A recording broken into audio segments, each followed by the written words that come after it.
কাল সন্ধেবেলায় হঠাৎ খুব ঝড় উঠতে আরম্ভ করলো।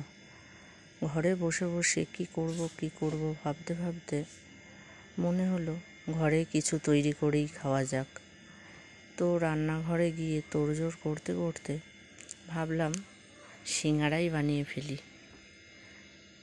আচ্ছা, তোমাদের কি ঝড়ের সময় এরকম কিছু খেতে ইচ্ছা করে? তো সেই মতো কাজ শুরু হলো সিঙ্গারা ভাজার। এই দেখো সিঙ্গারা তৈরি করছি আমি, ঠিক আছে? তো আমার মেয়ে তো খুব আনন্দ হয়ে গেল। সন্ধেবেলা পড়তেও যেতে পারলো না ঝড় বৃষ্টির জন্য, ঘরে বসেই সিঙ্গারা ভাজাও হয়ে গেল। এদিকে ঝড় এখনও থামেনি, ঝড় হয়েই যাচ্ছে। তো আমি ভাবলাম বাবাকেও দুটো সিঙ্গারা দিয়ে আসি, উনি দোকানেই বসে বসে খেয়ে নিক। ভালোই লাগলো, ঝড়টাও ভালোই হচ্ছিল, বেশ ঠান্ডা ঠান্ডা ওয়েদার হয়ে গেল। দেখো আকাশে কেমন মেঘ হয়েছে।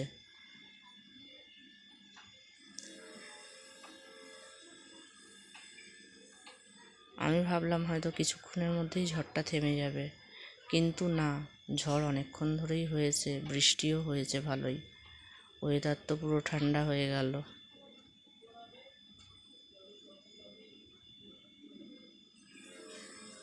দেখেছো কেমন ঝোড়ো হাওয়া দিচ্ছে।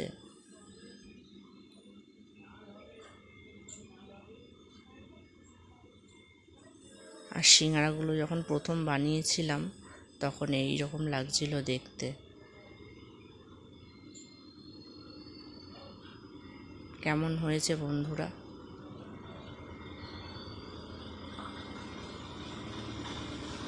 আমার মেয়ে বলছে, মা তুমি সিঙ্গারা বানাতে কি পারবে?